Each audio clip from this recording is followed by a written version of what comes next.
مفتی طارق مسعود special. پہلی بات تو اس بات کو ذہن میں تازہ کر لینا چاہیے، بار بار بٹھانا چاہیے کہ انسان اور جانوروں میں بنیادی فرق کیا ہے۔ ہم میڈیکلی فرق کے تو قائل ہیں، جو روحانی فرق ہے اس کی طرف آج کی مادی زندگی میں انسان جانے کے لیے تیار نہیں ہے۔ میڈیکلی فرق تو سب کو پتہ ہے، ہم 2 ٹانگوں پہ چلتے ہیں، جانور اکثر 4 پاؤں پہ چلتے ہیں۔ ہماری خوراک تھوڑی ڈیفرنٹ ہے، جانوروں کی ڈیفرنٹ ہے، یہ تو میڈیکل سائنس کا ٹاپک ہے۔ انسان کی جو روحانی زندگی ہے، جس میں انسان کو اچھا بننا پڑتا ہے، یہ چیز جانوروں میں نہیں ہے۔ جانور اچھے نہیں بن سکتے، وہ جیسے ہیں ویسے کے ویسے ہی رہیں گے۔ آپ ڈاکومنٹریز دیکھتے ہوں گے کہ مرغی اپنے بچوں کو پالتی ہے، لڑتی ہے اپنے بچوں کی خاطر، بڑی اچھی لگتی ہے مرغی، ماں کی ممتا ہے اس کے اندر۔ چیل کوے سے لڑ رہی ہوتی ہے، باز اور شکرے سے اپنے بچوں کی خاطر لڑ رہی ہوتی ہے، بڑا اچھا لگتا ہے، کیسی ماں کی ممتا، دل چاہتا ہے اس مرغی کو کھلاؤ، اس کو ایوارڈ دو۔ لیکن دوسری مرغی کا بچہ ذرا گھومتا ہوا ادھر آئے، اس کے ساتھ وہ سلوک کرتی ہے جو اس کے اپنے بچوں کے ساتھ چیل اور کوے نہیں کرتے۔ تو آدمی کہتا ہے اس سے بڑی دہشت گرد دنیا میں کوئی نہیں۔ لوگ کہتے ہیں نا یہ جانور بہت اچھا، جانور بہت وفا کرتے ہیں، ایسا نہیں ہے۔ کتے وفا کرتے ہیں، لیکن آپ سے وفا میں سامنے والے پہ ظلم بھی کر دیتے ہیں وہ، اس لیے کتا اچھا نہیں ہوتا۔ اس میں وفاداری کے سافٹ ویئر اللہ نے انسٹال کیے ہوئے ہیں، جس کو ہم وفاداری کہہ رہے ہیں لیکن وہ وفاداری ہے نہیں۔ وفاداری تو ایک اچھی صفت ہے، جو اچھا ہوتا ہے وہ ظلم تھوڑی کرتا ہے کسی پہ۔ اب دیکھو آپ کا دوست آپ کے ساتھ ہے، آپ اپنے دوست کے وفادار ہو، اس کا ہمیشہ ساتھ دیتے ہو، اچھے کہلاؤ گے نا؟ کیا خیال ہے؟ لیکن ایک صاحب آئے، انہوں نے آپ سے کہا کہ آپ کے دوست نے میرے 1 لاکھ روپے لیے ہیں جو واپس نہیں کر رہا، لہٰذا میں ہر قیمت پہ آپ کے دوست سے 1 لاکھ واپس لے کے رہوں گا۔ وہ دے نہیں رہا، اس کے پاس ہیں پھر بھی نہیں دے رہا، میں جاؤں گا اس کا گریبان پکڑوں گا۔ آپ کہتے ہو میں اپنے دوست کا وفادار ہوں، اس کے 1 پائی بھی نکال کے دکھاؤ تم۔ اب بتاؤ یہ وفاداری اچھی ہے یا بری ہے؟ بری ہے، ظلم میں آپ ساتھ دے رہے ہو۔ آپ پہلے تفتیش کرو، اپنے دوست سے پوچھو کیا کہہ رہا ہے بھائی، تم نے اس کے 1 لاکھ روپے لیے ہیں، واپس کیوں نہیں کر رہے؟ وہ کہے ہاں لیے ہیں، تو یار واپس کرو نا۔ کیا پیسے ہیں نہیں دینے کے لیے؟ ہیں، جیب میں رکھے ہوئے ہیں، تو دو نا۔ نہیں دے رہا، آپ کہیں گے یار تم تو غلط کر رہے ہو۔ دوست کہہ رہا ہے کہ تم مجھے یہ نہیں کہہ سکتے غلط کر رہے ہو کہ صحیح کر رہے ہو، تو میرا دوست ہے، تو نے میرا ہی ساتھ دینا ہے۔ ایسے موقع پہ انسان ہوگا اپنے دوست کا ساتھ نہیں دے گا، کتا ہوگا تو ساتھ بولو نا دے گا، کتا دے گا۔ کتا اس تفتیش میں نہیں جاتا کہ میرا مالک صحیح ہے یا غلط، کتا اس تفتیش میں نہیں جاتا۔ یہ میں اس لیے کہہ رہا ہوں کہ آج نا غیر مسلموں کے ہاں تو اچھائی اور برائی کا معیار ہی چینج ہو گیا ہے۔ ان کے ہاں جانور بھی اچھے ہوتے ہیں، بلکہ بعض نے کمنٹس کیے ہوتے ہیں جانور انسانوں سے اچھے ہیں۔ نہ جانور برے ہیں نہ اچھے، ہم تو کتے کو بھی برا نہیں کہتے، خنزیر اور سور کو بھی برا نہیں کہتے، وہ تو جو ہے اللہ نے جیسا بنا دیا ان کو۔ جانور اچھے ہوتے تو جنت ملتی ان کو، برے ہوتے تو جہنم میں جاتے۔ نہیں آ رہی بات سمجھ میں؟ روایات سے پتہ چلتا ہے ماں اپنے بچے کو اپنی چھاتی سے دودھ پلاتی ہے، ایک ایک گھونٹ پہ اس کے درجات بلند ہوتے ہیں، ایک ایک گھونٹ پہ نیکی ملتی ہے۔ بکری اپنے بچے کو دودھ پلاتی ہے، اسے بچہ نہیں ملتا، ثواب تو دور کی بات ہے، وہ بچہ بڑا ہو کر نکل لیتا ہے۔ تو جانور جو پالے نا اللہ سے محبت کے لیے، کیونکہ اس میں آپ کو نیچر نظر آتی ہے، فطرت، خدا کا وجود نظر آتا ہے، اس لیے پالا کریں۔ 3 فائدے ہیں جانور پالنے کے، کیونکہ میں بہت پالتا ہوں۔ کتنے فائدے ہیں؟ ایک تو حرام جانور نہ پالیں، کتے نہ پالیں، بلی بھی کوئی پسندیدہ، جائز ہے پالنا، پسندیدہ کام نہیں ہے، جائز ہے۔ کتے پالنے میں حدیث میں آتا ہے جس نے کتا پالا روزانہ اس کے اعمال سے 1 قرات نیکی کم ہوگی، پہاڑ کے برابر نیکیاں کم ہوتی، ضائع ہو رہی ہیں روزانہ ڈیلی بیسس پہ اس کی نیکیاں۔ ہماری شریعت نے حرام جانوروں کے پالنے کو پروموٹ نہیں کیا، نہ حرام جانوروں کا بزنس کو پسند کیا گیا ہے۔ حلال حرام کی بحث میں نہیں جا رہا، پسند نہیں کیا گیا ہے۔ اسلام چاہتا ہے وہ کام کرو جس کا انسانیت کو فائدہ ہو۔ کتا کیا کاٹ کے کھائیں گے آپ؟ وہی بات ہے، وفادار ہے تو پالتے ہیں، وفادار ہے اس کی وفاداری سے فائدہ اٹھانا ہے، ضرورت ہے تو ٹھیک ہے، ضرورت نہیں ہے تو یہ کوئی ایسی وفاداری نہیں ہے جس سے دل لگایا جائے۔ دیکھو آپ کا دوست وفادار ہوگا نا، ٹائم پہ کام آیا، وفا کی ہے، آپ کے کام کا نہ بھی ہو، آپ اس کو وفاداری کے بدلے میں پال لو دوست کو، کہ یار یہ میرے فلاں موقع پہ بولو نا کام آیا تھا۔ کتا جو ہے نا، کتا وہ جانور ہے، میں نے ابھی کتے پہ پوری رپورٹ پیش کی آپ کو کہ اس کی وفاداری کا اس کو ثواب نہیں ملتا، تو وہ ہماری ضرورت کے لیے ہے، ضرورت کے لیے، جب تک ضرورت ہے ٹھیک ہے، ضرورت نہیں ہے تو بھائی جا تو اپنا کام کر۔ ضرورت ہوتی ہے حفاظت کے لیے، واقعی اگر ضرورت ہے حفاظت کی ٹھیک ہے آپ پال سکتے ہیں اس کو۔ فوجیوں کو ضرورت ہوتی ہے یا کسٹم والوں کو ضرورت ہوتی ہے اپنے لیے کہ وہ چیک کر کے بتائیں گے کہ اس میں کوئی نشہ وشہ تو نہیں ہے، تو کتے سونگ کے بتا دیتے ہیں کہ بھائی اتنا تیرا اتنا میرا، وہ پہلے ہی رپورٹ پیش کر دیتے ہیں۔ یہ فائدہ ہوتا ہے کتوں کا۔ کسی نے، چلیں چھوڑیں پھر بات لمبی ہو جاتی ہے، کسٹم والے بھی بیان سنتے ہیں۔ ہمارے ایک جاننے والے کسٹم میں تھے، ان کی ترقی ہوئی تو وہ پریشان ہو گئے۔ ہم نے کہا لوگوں کی ترقی سے بندہ خوش ہوتا ہے، تنخواہ بھی زیادہ ہو گئی آپ کی، پریشان، کہتے ہیں یار اب ایسی پوسٹ پر ہوں کہ کھانے کا زیادہ موقع ملے گا نہیں۔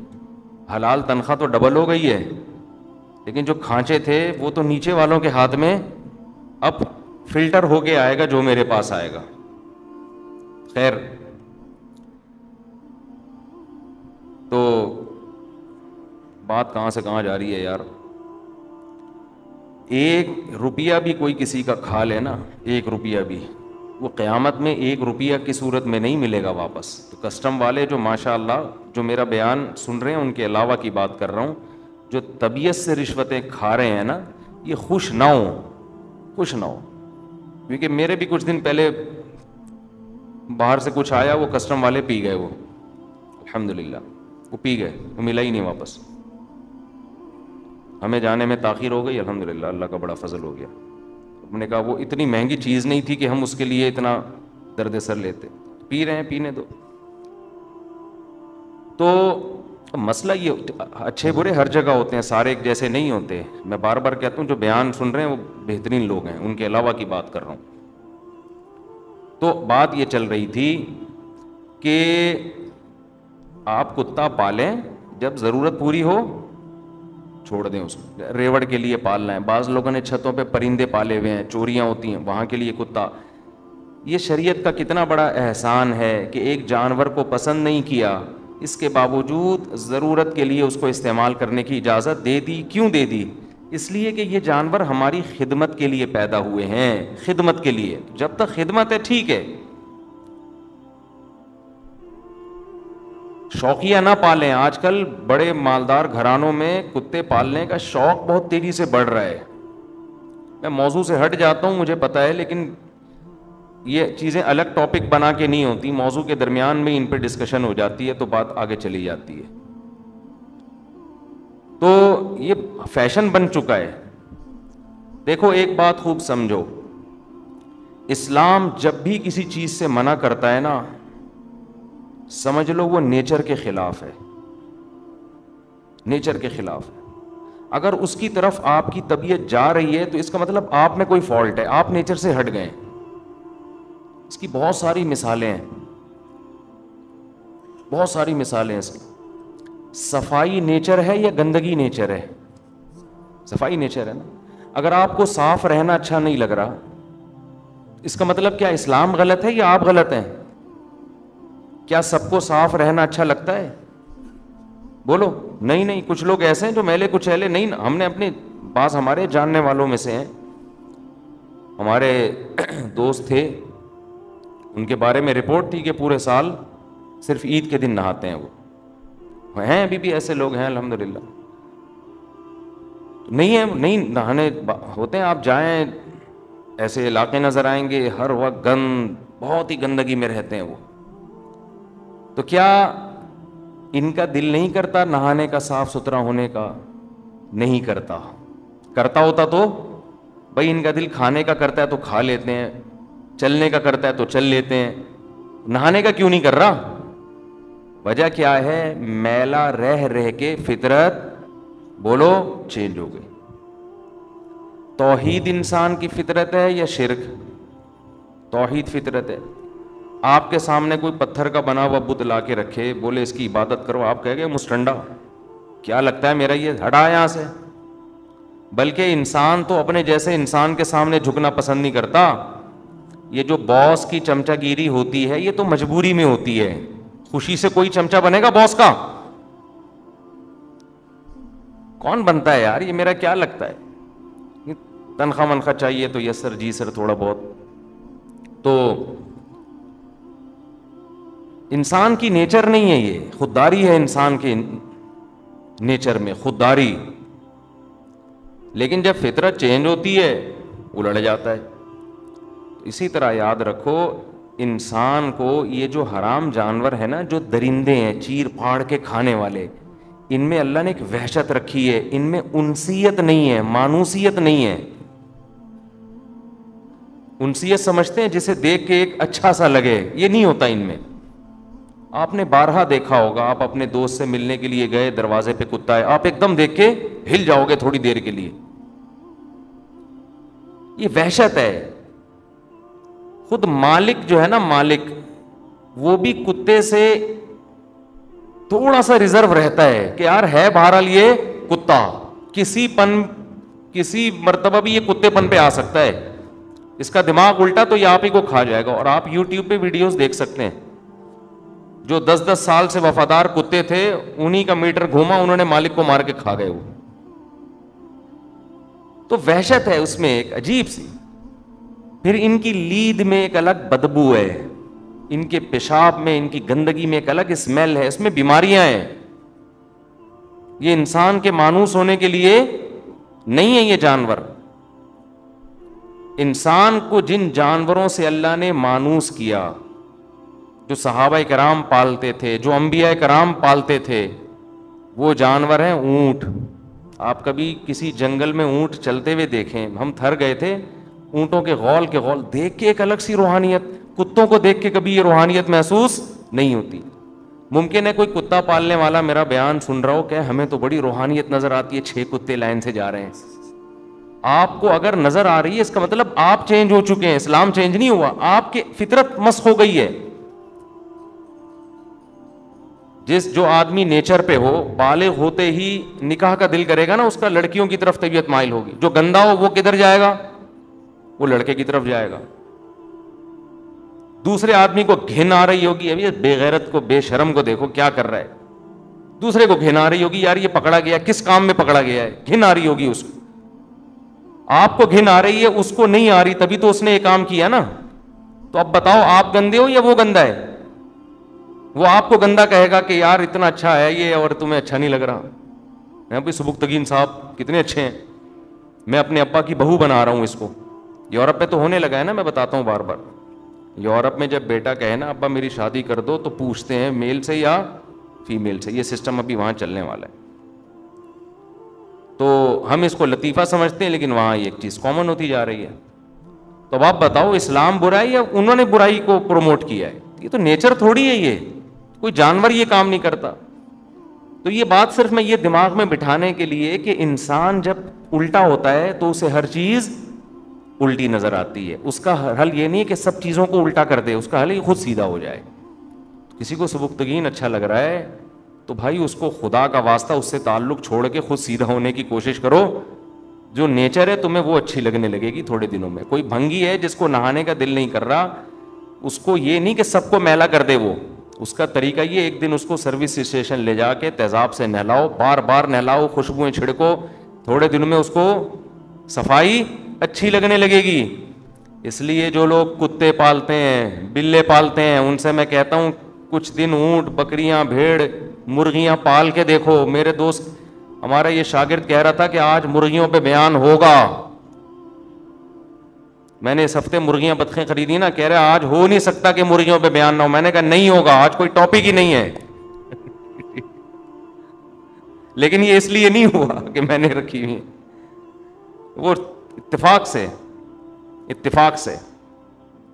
تو خیر شریعت نے جو حلال جانور ہے نا, اونٹ ہے. آپ کبھی تھر کے ریگستانوں میں جائیں, اونٹ گھوم رہے ہوتے ہیں, بڑا ایک روحانیت سی محسوس ہوتی ہے. اتنی لمبی لمبی گردنیں, ایسے مستانی چال چلتے ہوئے جا رہے ہوں گے, اچھے لگ رہے ہوتے ہیں. ایک الگ سا لک. مدینہ جب آپ جاتے ہیں اونٹوں کے پورے عجیب سی روحانیت ہوتی ہے. وہاں آپ جائیں گے, ان کی لید میں جو اسمیل ہے, بدبو ہے, اس سے انسان کو گھن نہیں آتی, کوئی الٹی نہیں آتی. بھینسوں کے باڑے میں جائیں, آپ کو الٹی نہیں آئے گی, بے ہوش نہیں ہوں گے آپ, حالانکہ کتنا گوبر پڑا ہوا ہوگا. یہ جانور اللہ نے, جن میں 4 جانوروں کا تو اللہ نے قرآن میں الگ سے ذکر کیا, 8 ازواج, فرمایا 8 قسم کے جانور ہیں جو ہم نے انسان کی خدمت کے لیے پیدا کی ہیں. اور قرآن کہتا تھا کہ مشرکین نے ان جانوروں کو نا اپنے اوپر حرام کر دیا تھا. اونٹ چھوڑ دیتے تھے بتوں کے نام پہ, یہ اونٹ فلاں بت کے نام پہ, اس کو کوئی نہیں چھیڑ سکتا. قرآن کو غصہ ہے کہ یہ تو تمہاری خدمت کے لیے, اسے تم اپنے اوپر حرام کیوں کر رہے ہو. من الابل 2, فرمایا 2 اونٹوں میں, نر اور مادہ. یہ کتنے ہو گئے؟ 2. ومن البقر 2, فرمایا 2 گایوں میں, نر اور مادہ. بیل کا الگ تذکرہ کیا, گائے کا الگ, کیونکہ ہندوؤں نے بیل کو پروٹوکول بالکل بھی نہیں دے رہے ہیں, گائے کو ماں بنایا ہوا انہوں نے. جو گائے کا ہسبینڈ ہے اس کی کوئی ویلیو نہیں ہے, سمجھ رہے ہیں نا, اس کی کوئی حیثیت. تو قرآن نے کہا ہماری نظر میں نہ گائے کی ویلیو نہ بیل کی, دونوں ایک جیسے ہیں, کٹ کے کھانے کے لیے اللہ نے تمہارے لیے بنایا ہے. وَمِنَ الْبَقَرِ 2, بھینس بھی گائے ہی کے حکم میں ہے. تو پالنے کی چیز اونٹ ہے, اور کیا ہے؟ گائے بھینس ہے. تیسری چیز وَمِنَ الْمَعْزِ 2, وَمِنَ الضَّأْنِ 2, بکرا بکری اور دمبا اور دمبی, جس میں بھیڑ, چکی والا دمبا وغیرہ, یہ سب اسی میں آ گئے. قُلْ آذَكَرَيْنِ حَرَّمَ أَمِ الْأُنْثَيَيْنِ أَمَّا اشْتَمَلَتْ عَلَيْهِ أَرْحَامُ الْأُنْثَيَيْنِ. اللہ کہتے ہیں بتاؤ اس میں میں نے نر کو حرام کیا ہے یا مادی کو حرام کیا ہے؟ میں نے تو کسی کو بھی حرام نہیں کیا, تو تم کیوں حرام کر رہے ہو اپنے اوپر؟ آج ہم عقیدے کے اعتبار سے تو حرام نہیں کر رہے ان چیزوں کو, عملاً حرام ہی کر دیا ہے.